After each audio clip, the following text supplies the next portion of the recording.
What's up guys, welcome back to my tech corner. A subscriber suggested that I make a video on ICUE, so in today's video, I'll be talking about ICUE. So, first things first, what is ICUE? It stands for Corsair Utility Engine, and it's what controls Corsair's compatible products. So, an example would be the H115i Platinum, or Corsair's 5000T Commander Core XT. I use it in many of my computers if there's more than 3 Corsair items installed on it. And many of my clients have asked me to install it in their pre-builds when I build them. ICUE allows you to do many things in their software. From hardware monitoring, to hardware tweaking and adjusting, you can make custom fan curves or pump curves, have different alarms for different temperatures to tell you if something's wrong, you can control 4-pin PWM or 3-pin DC fans, and it doesn't even have to be from Corsair either. You can do the same thing with compatible pumps as well. The basic devices you can control through ICUE are the Corsair Commander Pro, Commander Core, Commander Core XT, Lighting Node Pro, Lighting Node Core, many of their all-in-one coolers, compatible ASUS motherboards, and almost all Corsair peripherals. I'll make sure to list all of compatible Corsair products in the description below. So let's go ahead and get into the basics. How to use the scenes feature, the sensors feature, the dashboard feature, the settings feature, how to control PWM and DC fan curves, how to add custom lighting effects to different devices, and how to save them to your lighting library. This is a big one, so let's go ahead and get straight into it. Alrighty guys, so the first feature that we're going to be tackling here is scenes. So what is the scenes feature?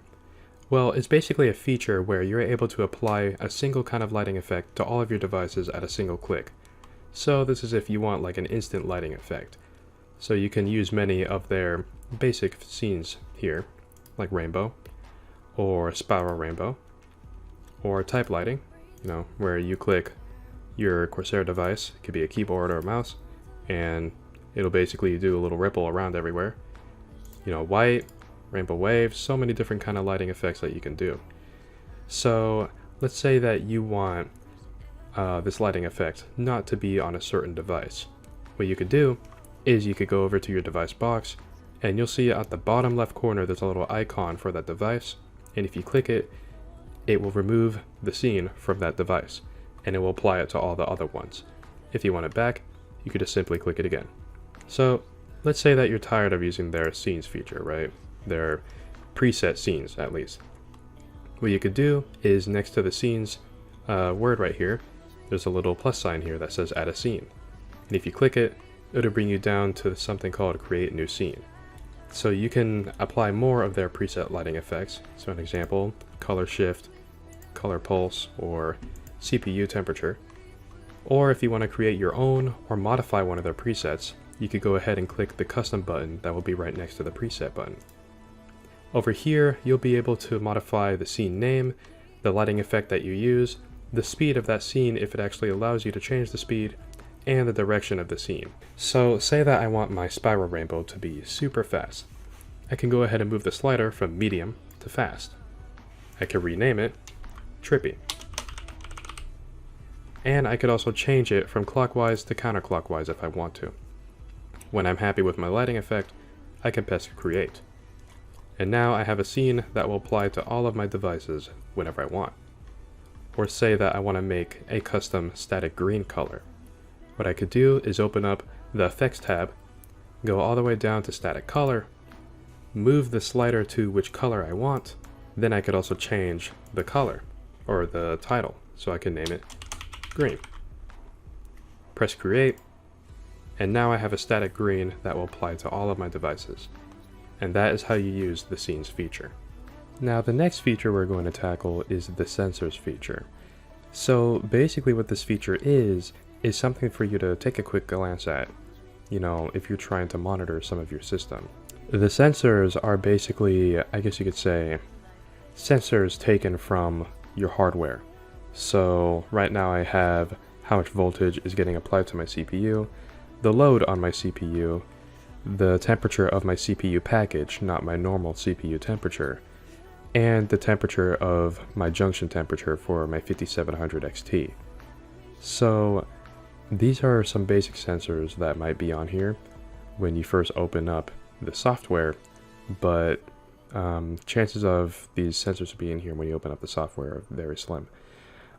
If you want to add a sensor, you could go ahead and press this little plus sign right here that says add a sensor. So this basically allows you to add so many different kinds of sensors that your computer has. So an example, the frequency, temperature, latency, cycle time of my RAM, or some RGB and PWM controllers. I can monitor how fast my fans are spinning. Same with my other controller. I could also monitor some things on my motherboard, various kinds of temperatures and the voltage to my CPU.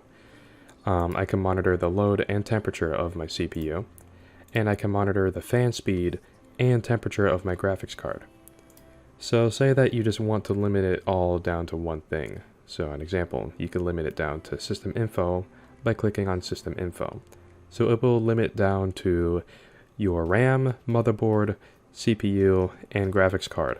RAM if it's actually compatible here. Now say that you want to limit it down to just Corsair devices. It will show your Corsair RAM and your RGB and PWM controllers here. And of course you could add the different sensors if you want to. It's just a really neat feature that Corsair has, and it honestly helps out if you're trying to monitor some system hardware, some basic hardware, but I recommend some other monitoring software if you're really trying to find the problem for a certain component, or if you're trying to benchmark a component. The next feature we're going to look at is the dashboard feature. So what is the dashboard feature? Well, it's like a giant, I guess you could say, area that you can monitor all of your system hardware at once. So this is especially useful, like say that you have two monitors. You could have one monitor being the gaming or the benchmarking monitor, and then the other monitor being the monitoring monitor. So in order to actually add your stuff, like different monitoring gadgets here, what you're going to want to do is go up to the very top and then click this little icon right here. You'll see 3 squares and a plus sign. This will allow you to add many of the different monitoring things that ICUE offers. So think of this as the sensors feature, but all in one area. As you can see, it's a lot. And if you have any, I guess you could say, audio devices from Corsair, you could also change the equalizer presets, the equalizer itself. You could change it from stereo to surround sound, many different things. If you own a Corsair mouse, you could change the, DPI settings, and you could also, if your mouse supports it, have some mouse assignments right here. So it's really, really useful, I guess you could say. But again, if you're trying to actually monitor everything at once, I recommend using a genuine software and not ICUE, because many of ICUE's temperature sensors are not accurate. If you want to move all of your stuff from a different area, you could do is just grab it and move it somewhere where it's more convenient. So this is the dashboard feature. So the next feature that we're going to be tackling today is the settings feature. So in order to access the settings feature, you're going to have to go up to the top right corner and click this little cog that says ICUE settings. This will bring you to the settings. So this basically contains everything basic, I guess you could say, changing language, temperature units. You're able to make it so that it starts up when your system starts up, plugins, stuff like that. And then you'll see that it has different tabs here. So there's also a settings area for your dashboard. You can put a background image for your dashboard. You can blur that background image. You can make it so that your image is faded. You could add a storage drive widget. You can also, just in case you forget how to do some things, there's a small little tutorial here that you could enable that can help you get back on track. And you could also just restore the widgets back to their default if you messed around with them. And then also, if you want to update any of your software or any of your device's firmware, this is where you'll find it. So if you want to check if there's a new software update, you just press check for updates. And then if you want to check all of your devices for new firmware updates, you check all of your devices. Or if you want to check just one individual device, you could click check for updates on that one device. So there's a tab for sensor logging. This is basically where, say that you're trying to monitor something, you could make it so that it logs into a file, and that way you're able to access it later. Say that you don't have time to be sitting there for an hour to watch it. you can make it so that the software does it for you. You could change where it actually puts the logs. You could put the logging interval, the log duration. You could enable limit log duration. That way it only lasts maybe 5 seconds or 5 minutes. It's really simple stuff here, and you can make it so that it only logs one certain thing or all of the things.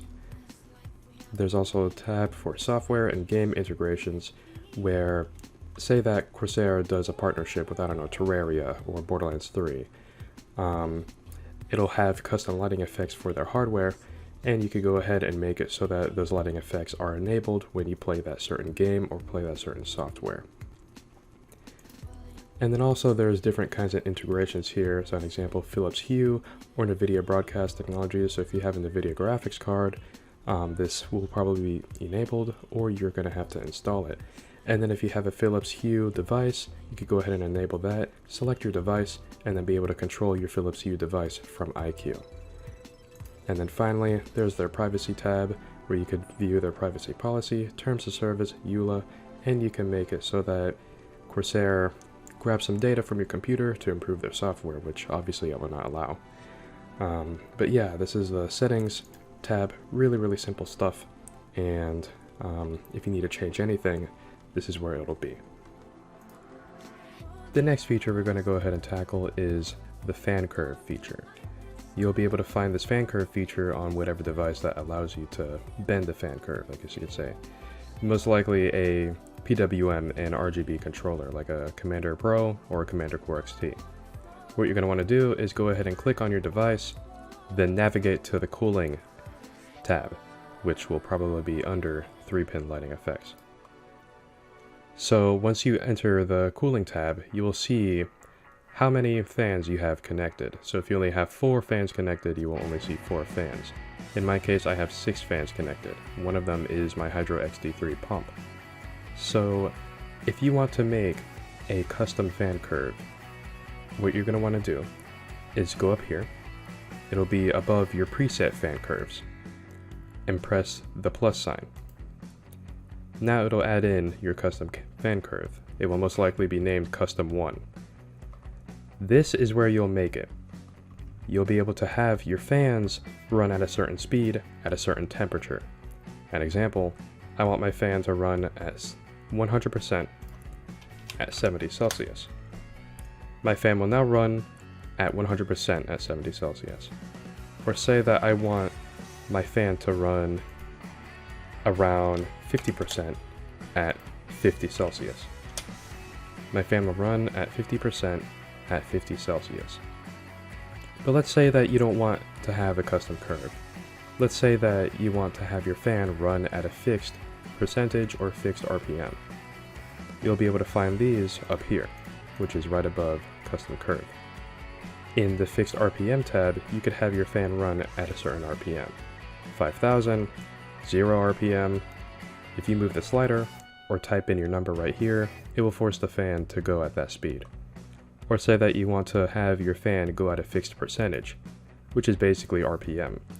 You could go ahead and type in 40% or 60%, and it'll force the fan to run at that percentage that you set it to. So say that you're done with your custom fan curve and you want to apply it to your fan. What you're going to want to do is go ahead and hover over whichever fan that you want to apply it to. In this case, I want to apply it to fan number 2. I'll go ahead and click this little tab right here, select my custom fan curve, and now the settings of that custom fan curve will be applied to that fan. So let's say that you don't want to use a custom fan curve and you want to use the preset fan curves that come with ICUE. These presets will probably be called Quiet, Balanced, Extreme, and 0 RPM. If you have any Hydro X devices, most likely you will see Hydro X fans and Hydro X whatever pump you have. What you're going to want to do is go ahead and hover over the fan curve tab of the fan that you're trying to apply it to. Click it, select the preset fan curve that you want, and it will apply it to that fan. That is how you use the custom fan curve feature. And finally, last but not least, I'm going to go ahead and teach you guys how to apply preset lighting effects to your devices. Go ahead and navigate to your device, So in my case, I'm going to go ahead and add some preset lighting effects to some RGB LED fans that I have installed. Now, keep in mind, this layout may be different for you. I'll go ahead and post a video on how to control a Lighting Node Pro, a Commander Pro, Commander Core XT, different keyboards, different mouses, and possibly headset stands, DRAM, and so on. But for now, I'm going to go ahead and limit it down to the basics. What you're going to want to do is go ahead and select the series kind of fans that you're using. So in this case, for the Commander Core XT, I have 4 LL120mm RGB fans that I'm using. I'll go ahead and press the plus button, and then I'll go ahead and select any of the preset lighting effects that I want to use. So in this case, I want to use the watercolor spectrum. That lighting effect will apply to the fans that you have selected. So say that I want the middle of the fan not to be used. I'll go ahead and hold down Control, I'll highlight the middle of the fan to all 4 RGB LEDs, and it will not apply the lighting effect to the middle of the fan. Let's say that I only want the middle of the fan to use the lighting effect. I'll go ahead and highlight the middle of the fan, and then remove each RGB LED around the ring. Or, you could just do this and vice versa. Whichever one is easier for you. So let's go ahead and say that you don't want the lighting effect to be applied to the rest of your fans, and you just want it to be on the single part of the fan.